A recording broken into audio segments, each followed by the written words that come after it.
Today I interview Benedetto Biondi, the CEO of Folks Finance.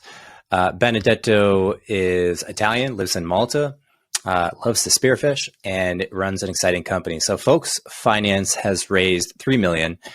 They've built on top of Algorand Blockchain. We talked about why they built on top of Algorand, what Algorand is, why it's advantageous, and maybe we'll have them on as guests one day. So Benedetto had been a blockchain project manager for 3 years prior to this. We talked about the origin story, what it's like to raise money in his experience, and where he sees the industry. So hope you enjoy this conversation. Here is Benedetto Biondi.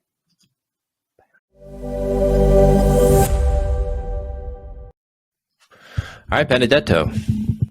I'm excited to dive into it with you. You're running a really cool company in its earlier stages, I'd say, in a part of the world I don't get to talk to a lot of people from, living now. I mean, there's a lot of companies that are incorporated in Malta. I don't talk to a lot of projects out of Italy, so I'm curious to get your take on that. But before we go into that, maybe just give me the high level of what Folks Finance is attempting to solve in the world. I mean, go on from there. Mm-hmm. Thank you for having me here, Mike, and hello to the audience. So I'll give a little bit of background about me. I am an engineer. I was working as mechanical engineer. I graduated in mechanical engineering, and then I just understood that I didn't like mechanical engineering, so I moved more into management engineering and innovation. And then I started to work as project manager for a blockchain software house called Blockchain Italia, which is based in Milan. And then with this software house, we were partner of Algorand. And when we saw DeFi growing on the ecosystem, we decided to build Folks Finance. So Folks Finance is a capital markets protocol for borrowing and lending. And it simply gives out over-collateralized loans where you lock a crypto collateral, such as Bitcoin, for borrowing usually a stable coin, such as USDC. So the most simple use case is $100 worth of Bitcoin for borrowing $80 of USDC. The borrowers repay an interest, and this interest is given to the lender of those USDC. What we are trying to do is to be the most flexible lending platform on chain.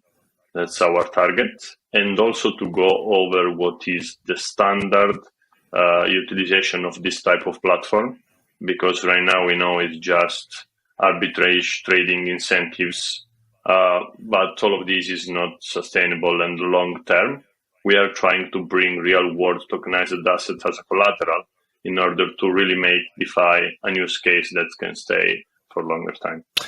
So wait, dive into that a little bit more. So who would be the target customer or the type of user that would benefit from Folks Finance today? Yes, today I'll tell you our strategy for the market.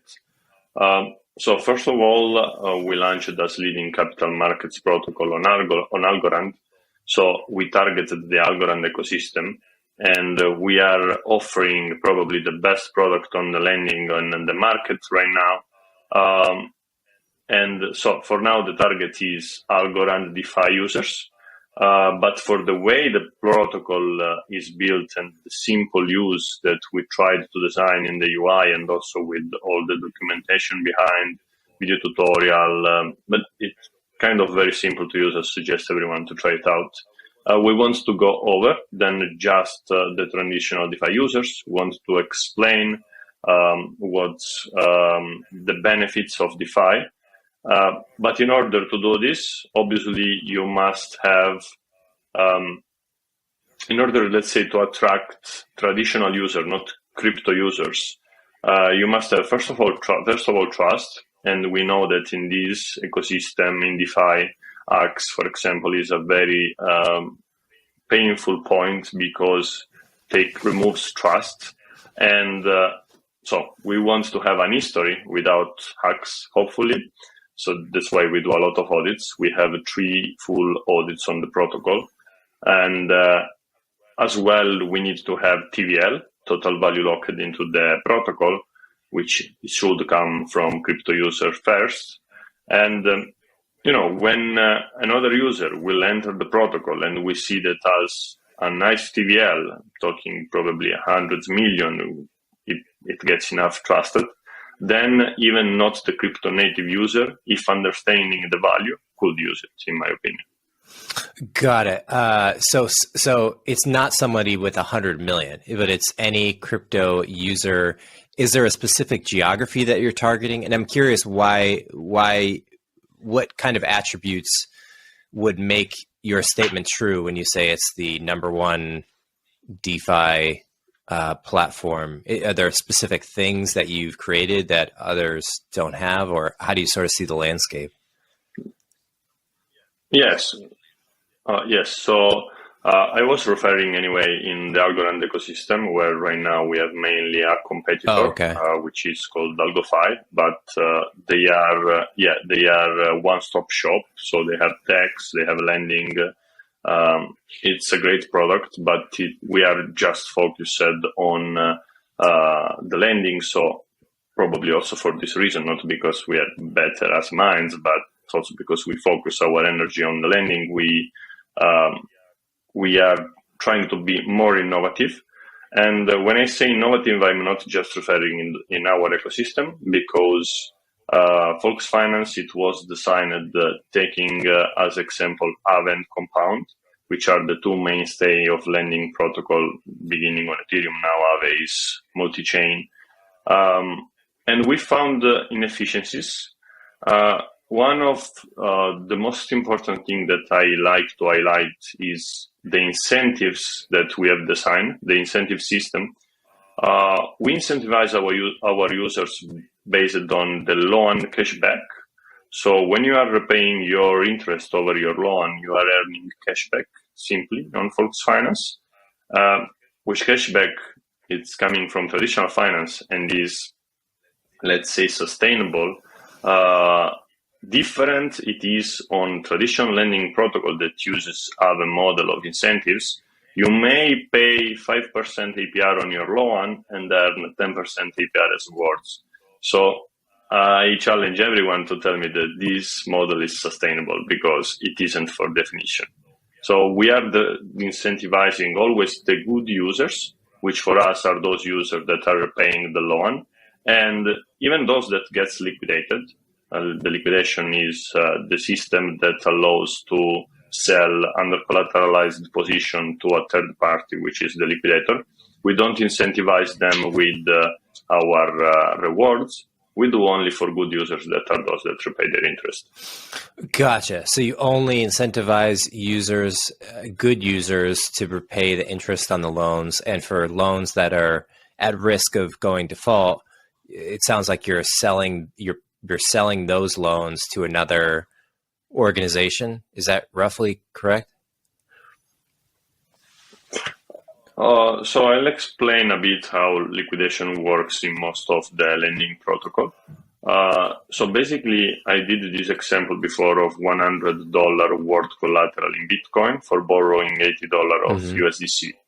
So obviously, Bitcoin is a volatile asset, right? So if its value is decreasing through times, it might end up to be lower than $80. So why the borrower should repay a loan and get back his collateral, which is worth its loan, which he will never do, the user will never do. So usually lending protocols set a liquidation threshold, which could be in that case $90, for example. So when those Bitcoins locked as a collateral reach a value of $90, then the liquidator, which is a bot, and here we have also 2 differences. Some protocols have their own bot and don't allow external liquidation. Other protocols relies only on external liquidation.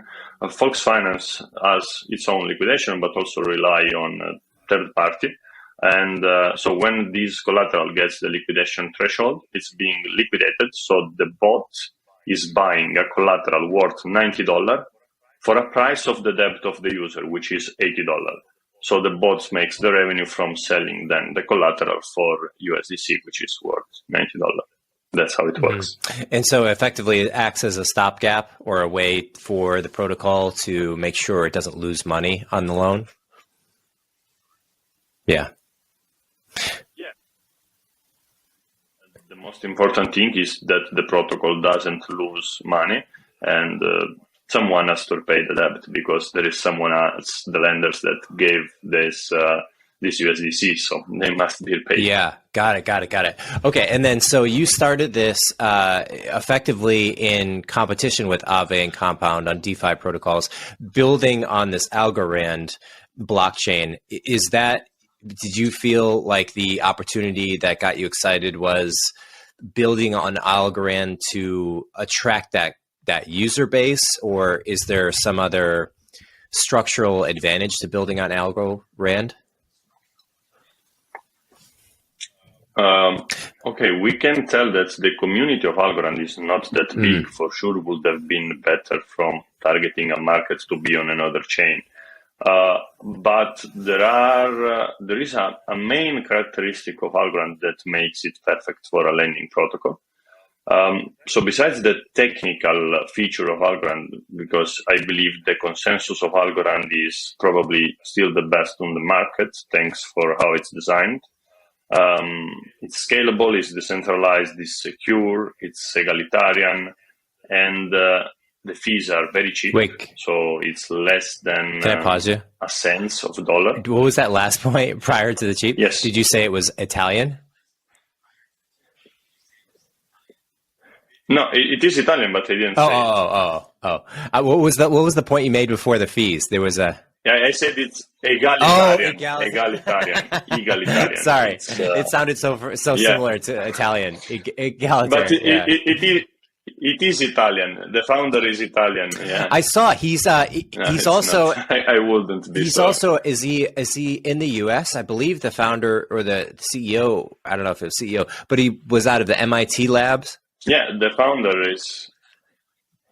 Yes, I can talk about the founder is Silvio Micali, which is Turing Award and MIT professor, and he was working on like his Turing Prize was on cryptography, and he was working on some of the main theory behind Bitcoin, behind the ZK rollup as well.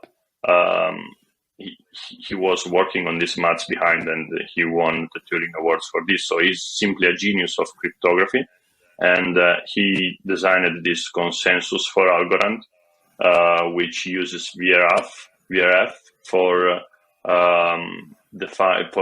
designating the validator of the nodes in a very random way and secure. And also, it's called pure proof of stake because you don't require to stake money. Everyone with one algo can participate, and there are no rewards. So the community participates to the consensus just because they are willing to do so, not because they are incentivized. Okay. Well, I still don't follow entirely what would drive the incentives of the staking if there's no rewards.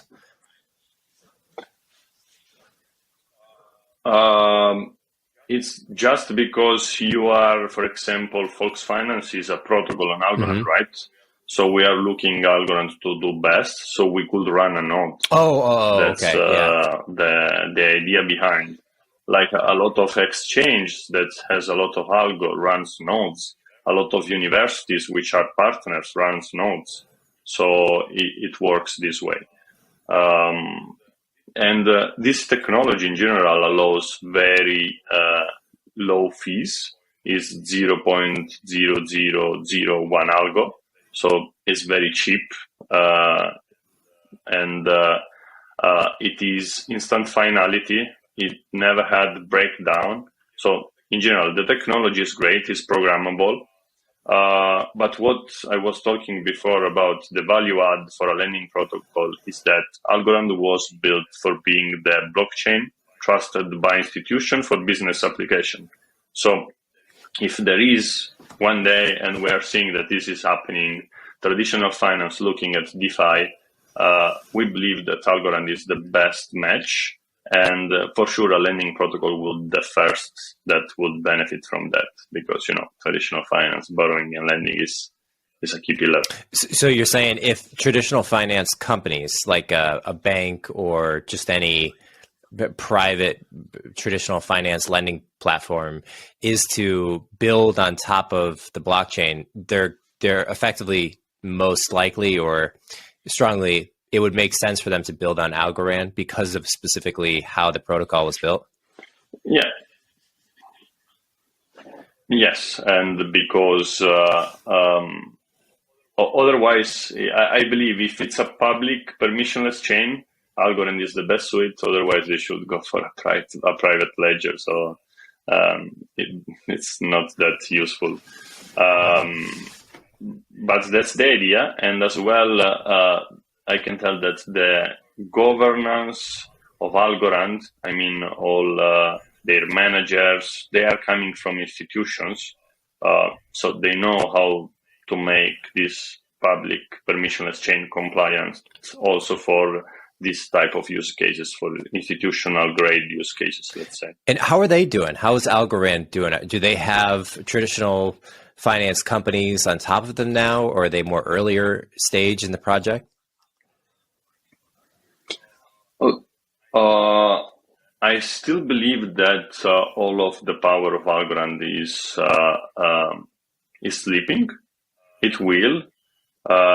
We are waiting this to happen, but things are moving. For example, they did lately the strategic partnership with FIFA for the World Cup. So I believe this is huge for communication. And they are very strongly focused as well on music. They've done a partnership with LimeWire and Napster. So they are concentrating a lot on this.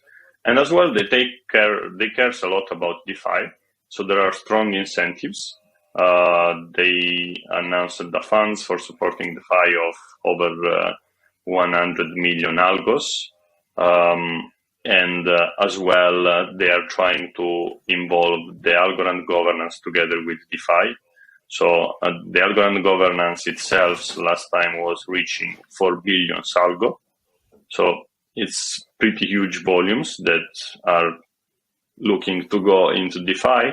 And this will happen. It's just a matter of time. So for our specific case, which is DeFi, we are pretty sure that this will scale up soon. And in order to leverage this, we have designed a feature for Folks Finance, which is the Algo Liquid Governance. So just to summarize, the Algorand Foundation governance requires you to commit algos and then keep this balance for 3 months and vote. But you cannot use those algos. So we designed this feature which allows you to commit through our liquid governance and earn one-to-one to the algo committed G-algo, which is the algo twin. And G-algo is tradable in the ecosystem. We are looking to integrate this as a payment method instead than algo. And so it's deriving directly this potential 4 billion algo into our protocol and the DeFi ecosystem because it's composable. Okay, I'm mostly with you.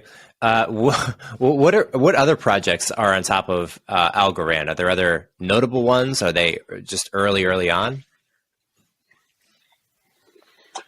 In DeFi, or anywhere. We have AlgoFi I mentioned before, and then we have 3 more dexes. Yieldly, which was the first one launched, does no lots lottery. And then we have several NFT marketplaces. But it's interesting the way they are moving also towards, let's say, traditional use case like to onboard with crypto farmers in Africa, for example. Or as well, they have a strong focus in Latin America. There are several projects looking to do finance accessibility in poor countries. And again, Algorand is perfect for that. And the thing is that everyone can use it because it's so cheap, right? You can take a loan on Volks Finance for $10 and still the fees are low that you are paying. And we can't say the same on other chain. Like sometimes to interact with chains, you need to pay a few dollars of fee, to not talk about Ethereum, that sometimes you need to pay hundreds of dollars. So this make it easy for mass adoption. And would a more apt comparison be a Solana, or are there other chains that are larger in market cap that are more directly competitive with Algorand? Yes, I believe that Solana is doing a great job on building fast. Like the last release of the smartphone and the development framework for mobile app, it's fantastic. It's like this is huge step. But in my opinion, Solana is always breaking. So there is every 2 weeks a downtime. It's not working. This is not something that is suitable for mass adoption. And for sure, in my opinion, when a financial institution, which will need to do settlement of collateral for 100% finality, cannot look at a chain like that. I'm saying Algorand never broke, and it has 1,000 transactions per second, scaling this summer to 6,000 transactions per second. So it's just great, and we are counting as transaction, not the nodes transaction to talk for the consensus themselves. So we know, like on Solana, there are, for example. So what they say is their transaction per second is a little fake, but we could argue on this.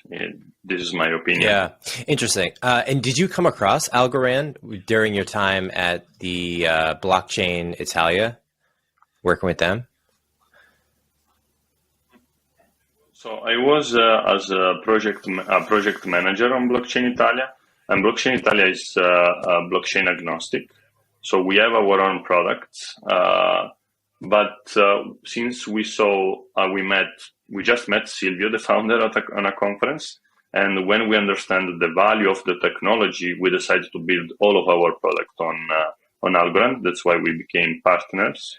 But we still use other technology as a consulting company because I said we are blockchain agnostic. But our products, they are mainly on Algorand. And after that, I was a project manager, but with Volks Finance, I had to quit the project and be fully committed. And right now, I'm the CEO. Yeah.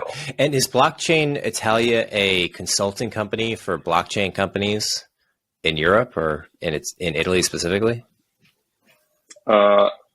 It's in Italy, but we have clients all around the world. We do provide software development, both front-end, back-end, smart contracts.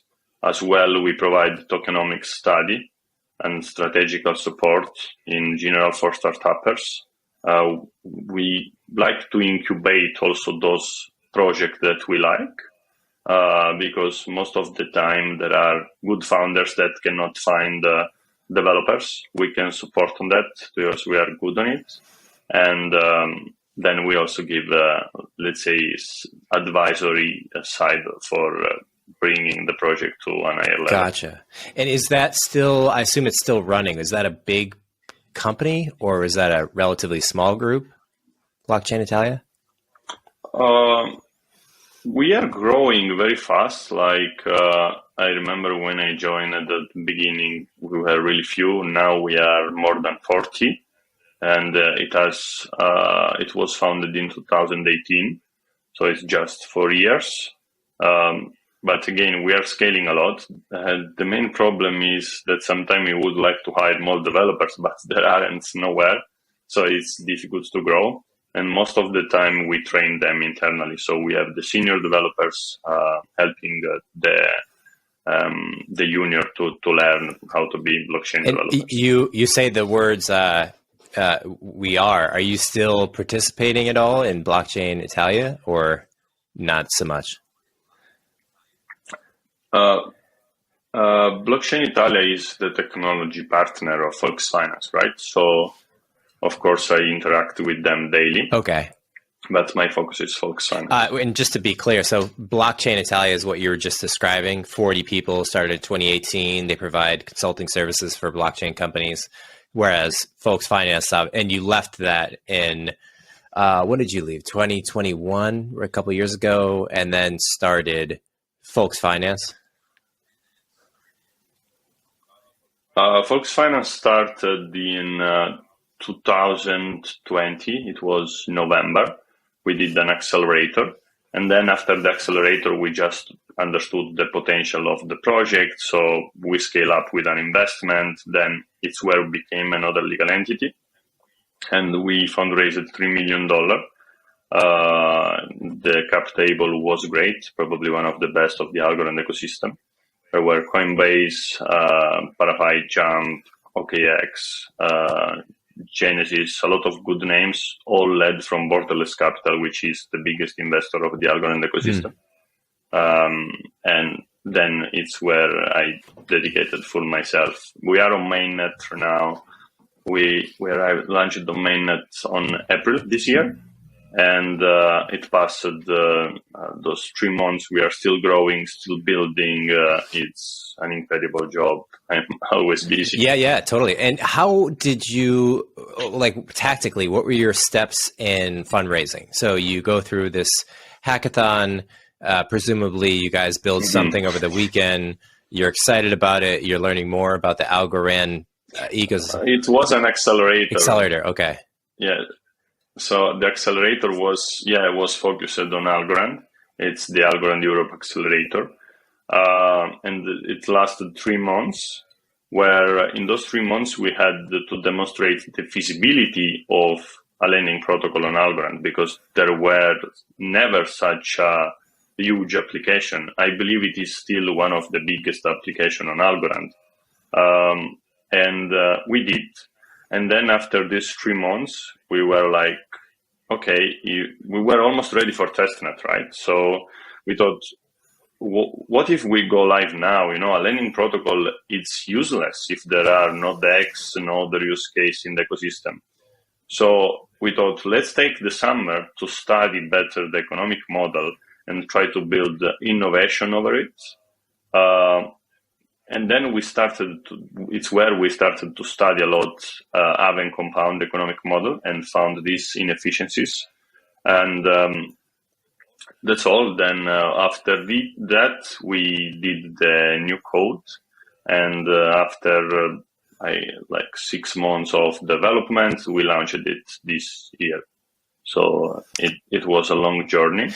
And let's say that the investment started right after the accelerator, because there were the investors. So we started to get in touch with a lot. Like I can tell you, a lending protocol in a new ecosystem is a very hot project. Everyone would like to invest in it. So we started from small VCs, always reaching bigger, and then we arrived to this amazing cap table. It was a very successful and if for nothing else, good product market fit on timing for investors. 3 million doesn't get you too far though. So do you have let me ask you it this way. How did you decide how to structure the company and or decentralize the organization so it can scale? In other words, if you take a very centralized approach in traditional startups, you have like your LLC, or if the company's based in Italy, you have the structure of your company, and then you have shares. Those are distributed to investors. Over time, the company grows, they sell, it's returned. I've talked to founders who do it many different ways when it comes to crypto and decentralization. How did you guys end up structuring the raise in the company? Yeah. So for its nature, Folks Finance, it has to be decentralized. So it means that the fundraise is being done on a token. So the token will represent the ownership for some reason of the protocol, because you will get to participate to its governance. So the investment is based on the tokens. We haven't launched yet our governance token because we are doing one more fundraise, and then we will launch it publicly. And then it will start the decentralization of the governance of the protocol. It's already starting in a sense because we launched now a voting system that allows our users that commits in the Algo Liquid governance, which is one of our features, to vote on proposal of the governance of Folks Finance. But I mean, to achieve the final and let's say utopical decentralization, it takes time. It requires building. It's not that simple. So we will be working on it right after the launch of the token. Gotcha. So launch the tokens in the future, currently structured as a company. So the investors previously would have bought ownership in the company, or did you guys end up doing some kind of warrants to invest in the token? No, it's you are buying the token. Yes, the token of the protocol. Gotcha. And was that the token? Did you say the token is not yet launched? Not yet. And so it's an agreement on for the launch of the token. Got it. Okay. So the investors who put cash in, they got an agreement to own. Did you structure it as like a percentage of what the token allocation would be? Like you put in, $1 million for 5% of the tokens that are launched?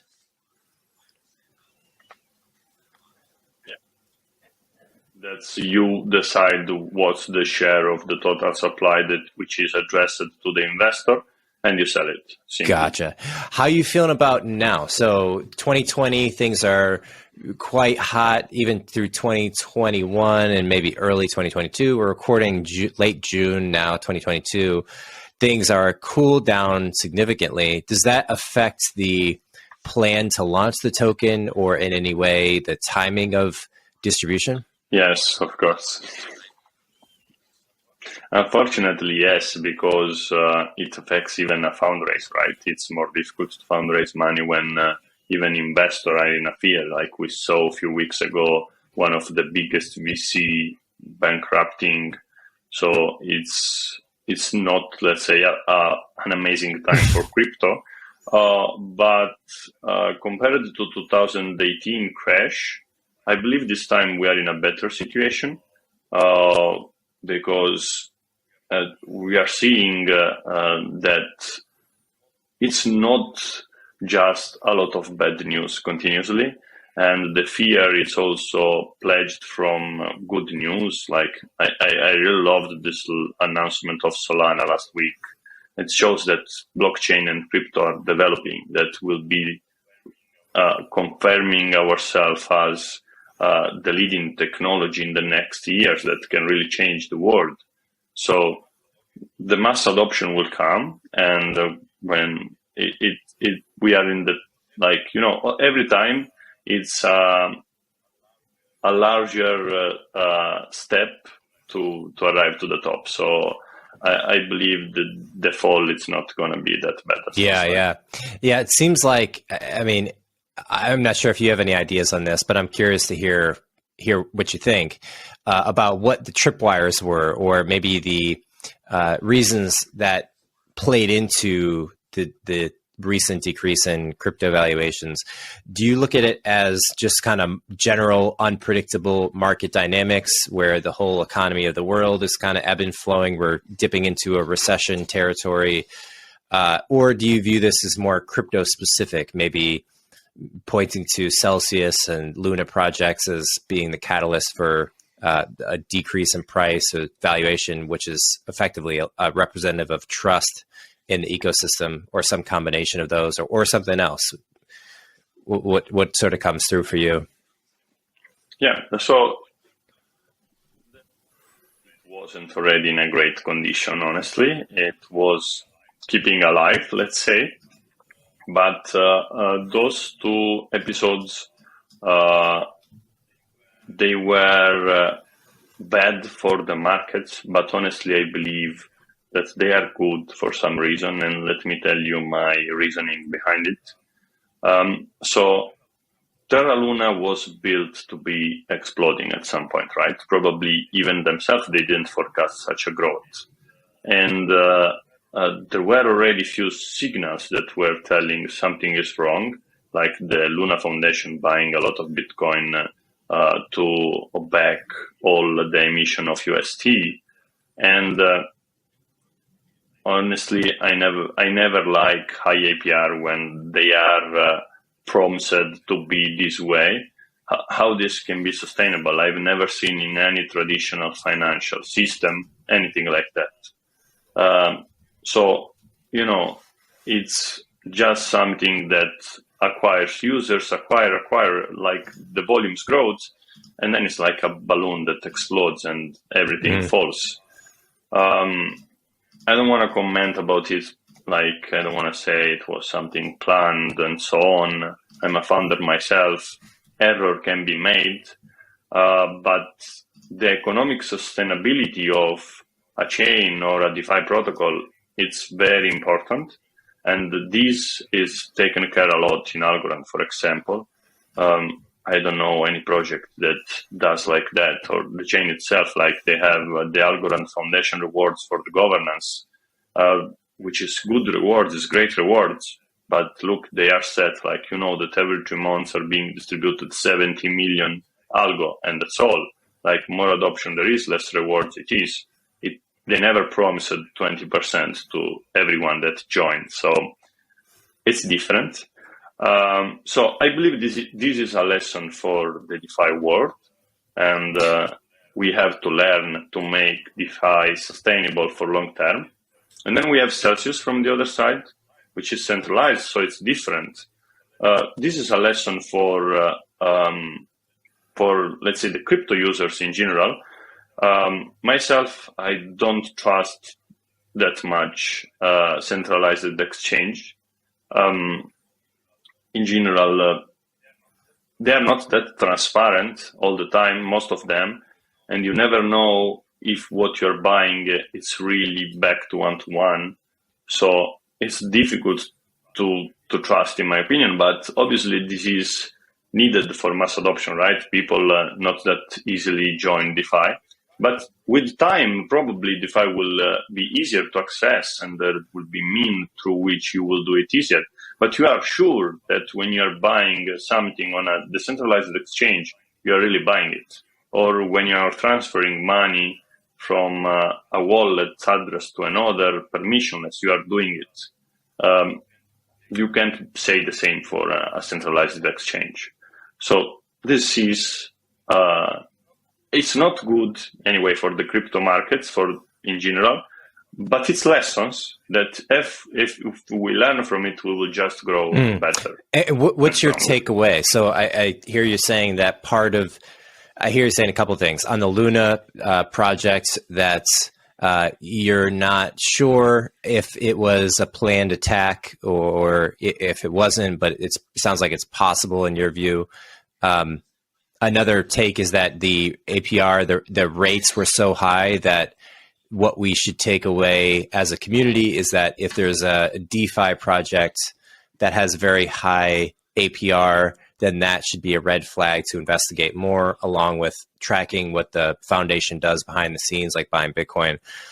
Is that just looking at the Luna Terra project? Is that kind of your takeaway? Is regardless if it was an attack or not, it sounds like the interest rate high.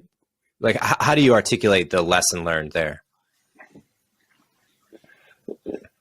Yeah, so how it can be sustainable, something like that. Like, take example of traditional finance, right? Even when you get the higher interest on your deposits, whatever it is, your investment, is it because someone else is paying for it? Who was paying the interest for Terra Luna? No one, right? It was like I don't know. I don't want to comment in a bad way, but it wasn't sustainable. Let's say this. Hey, you gotta get proper. I think proper criticism is necessary. No project is beyond criticism. I think, Yeah, agree. No, it's like, look, I would do an example with our protocol. If we have 3% of reward of APR for the lenders, it's because the borrower is paying 6%, right? So this is sustainable because there is always someone else on the other side paying. And if the borrower is taking a loan and it's over collateralized almost at 200%, you are secure that there is something backing the borrower. So that's the main difference. Is when on DeFi you have under collateralized loan for institution, then they bankrupt.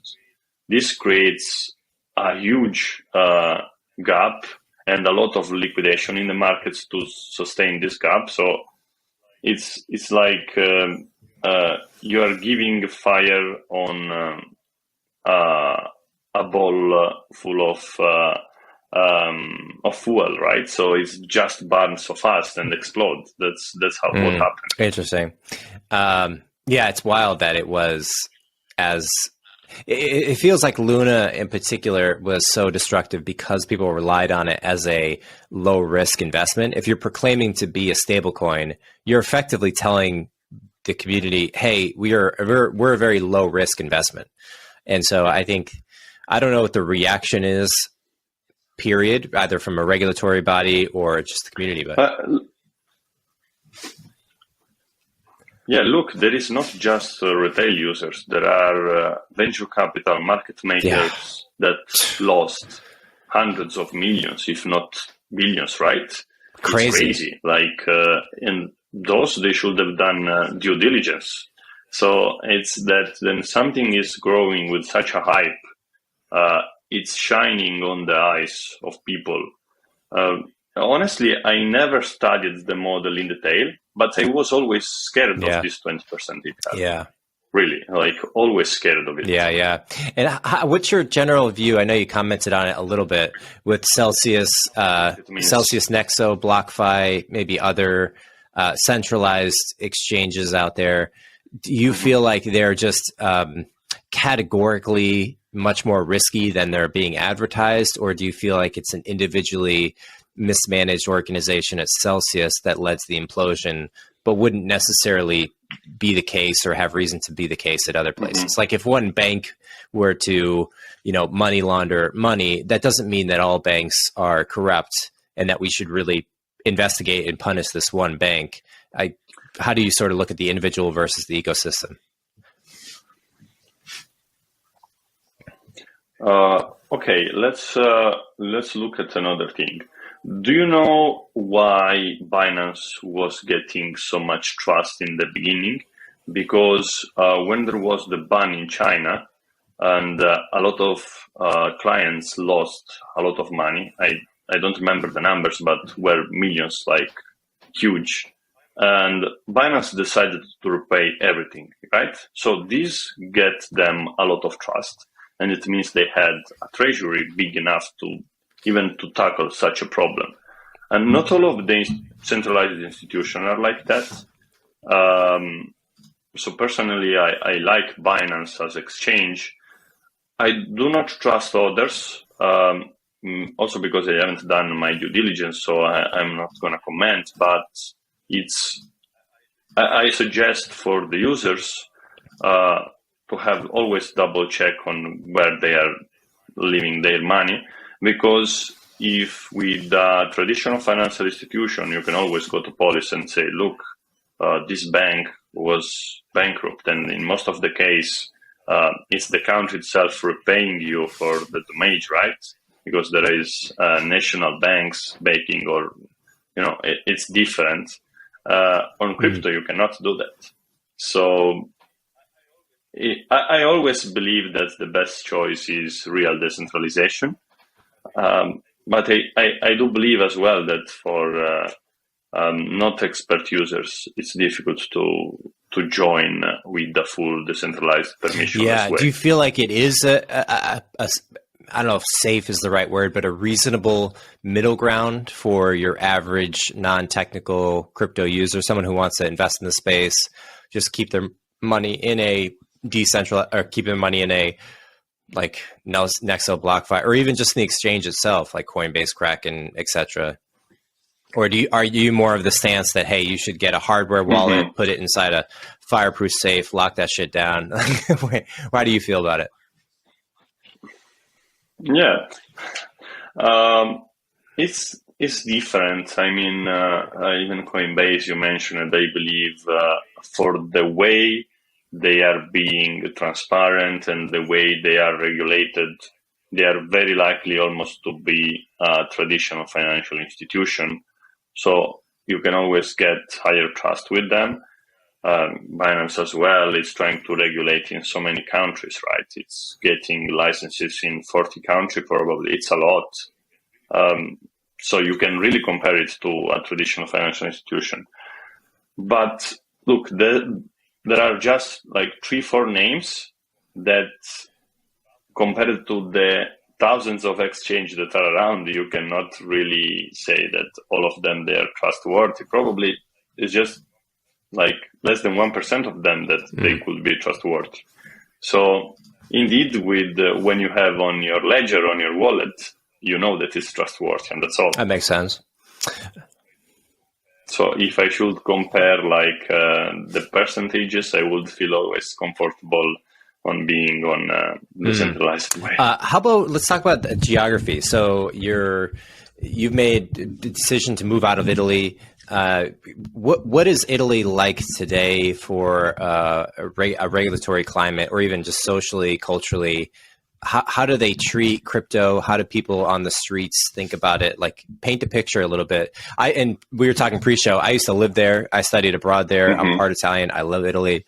You know, for all the better and worse parts about it. Like, what's the scene like today?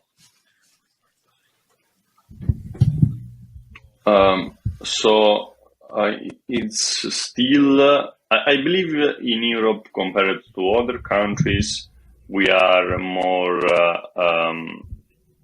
let's say, crypto-oriented. I see a lot of young generation looking at it. Even with this, with the play to earn is getting a lot of young generation. But still, from a regulatory side, it's complex. It's slow to adapt to the framework. And you know what I think is crypto and blockchain. It's so fast, right? The environment is evolving in such a quick way. And if you have a slow legal framework that should adapt to something moving so fast, it's so difficult. It's unlikely that will happen. So there is some fear, even from retail users, right? From crypto holders, that they should do their tax, their annual tax declaration. It's so difficult to do it with crypto in Italy, and you are scared of what could happen when the regulator is gonna look at it, that they can find some mistake just because them don't know themselves sometimes how to do it. So I would tell it's much more complex than other countries. And about the culture in general, I mean, when I was in Miami, I stayed 1 month there for the Bitcoin conference and other events. Well, there it's amazing. Like, I could go randomly in a bar and look at people working on crypto projects, which was for me amazing. Something that I never had experienced in Italy, honestly. Nowhere. And is it a population issue, do you think, where Italy is just a smaller country, and so it has a difficult time kind of getting the density of people together, whereas like the US is just a bigger country, so people congregate in different cities like Miami, probably maybe the Bay Area, New York. There's a few cities. No, I don't think it's about this, but look, if you look at the mayor of Miami, he's getting his salary, half salary in Bitcoin, right? And he's going to any crypto events, pitching crypto blockchain everywhere. I challenge you to do the same in Italy, like where the government's saying, we have to study this, we have to regulate this, we don't know what's going on. This generates fear. in the population. So even if there is someone that is crypto native and is trying to pitch to his friend, but his friend is also looking at the news where sees his government saying, no, this is bad. How do you plan this to expand, right? It's an obstacle.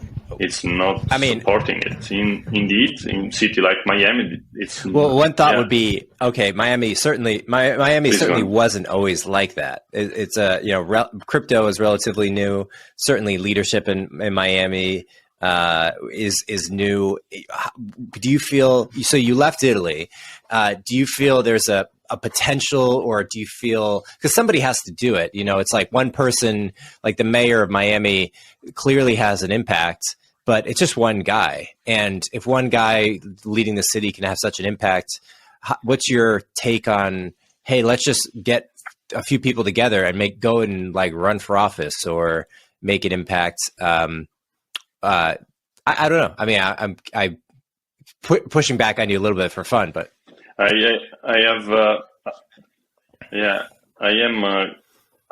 am not that old to tell history of Italian politics, but from what I experienced, I can tell that every time to make a change in Italy requires years, and for the way it's built, the government, it's probably very secure, because it's always difficult to make a big choice of change. So if you have a big democracy, you are ensuring that this democracy is never turning in a dictatorship because of that. But at the same time, it's slow moving in adapting and in evolving. So crypto, again, it's fast moving and it's a revolution, right? It's difficult to catch it quickly, because by the time you are studying it, and if you have, let's say you have to pass from, even if those person wants to change everything, right? But he needs to face 10 other person that has to agree on this. It's still slow. And by the time he did it, things already changed the game. So I'm not saying that things are so bad, but they should move faster. That's what does Malta get right? Like, what about these smaller countries or sovereign lands? What are they? What's the leadership there like, or what do you think that they see? I mean, my guess would be that they want to be extremely open to corporations to attract tax revenue. But is there another angle to it, or another strategic direction that places like that have, in your view? In general, Malta is very friendly for new technologies, and it's fast adapting regarding this. I remember they were one of the first in Europe launching a regulatory framework for cryptos. Because it's small, it's easier to manage. Of course, I agree with that. But I don't know, probably it's also because people might be on the government side more open to changes. It's not just because they are small, but I don't really know this why, but it is a better environment in general. And then what happens if you are open is that you will attract inside a small country a lot of funders, a lot of startups, that they get to be in the culture, right? So all the country is adapting to this. So if you enter in a taxi driver in Malta and you say you work with crypto, and they're, oh, cool, like they start to talk, well, like what they should buy. You never give financial advices, but if people see it as a good thing, I can't say that in Italy happened. Yeah. I have to imagine being small is just going to be such an important factor, because you don't need as many people to make changes. That comes with ups and downs, but it certainly seems like the correlation is strong there. How about you personally? Are you mentioned you're doing spearfishing. Are you doing some writing too? How do you fill your time outside of folk finance? I I mean, I had much more free time before, believe me. But my passion that I still keep, it's spearfishing. All the time I have the chance, I do it. And I simply like to be isolated in the water. And here in Malta, it's fantastic about that. I'm from the south of Italy, from a small city on the sea, on the ocean. So it's similar to that, but yeah, it's great. I can't really complain about that. And I love the sun.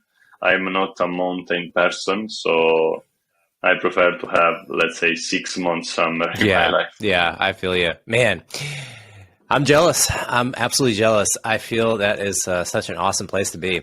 Are you active on Twitter or anywhere else on social media you want to throw out personally? Yes, I am active on Twitter, and we also do often AMA for the community. So my handle on Twitter is Benedetto Bio, and obviously you can follow Fox Finance and all of our social. Happy to chat with anyone that wants to. Well, congrats on all the progress, man. I hope you guys keep crushing it. I know you're early in the project, but wish you wild success on the token launch, and hope you have you back on someday.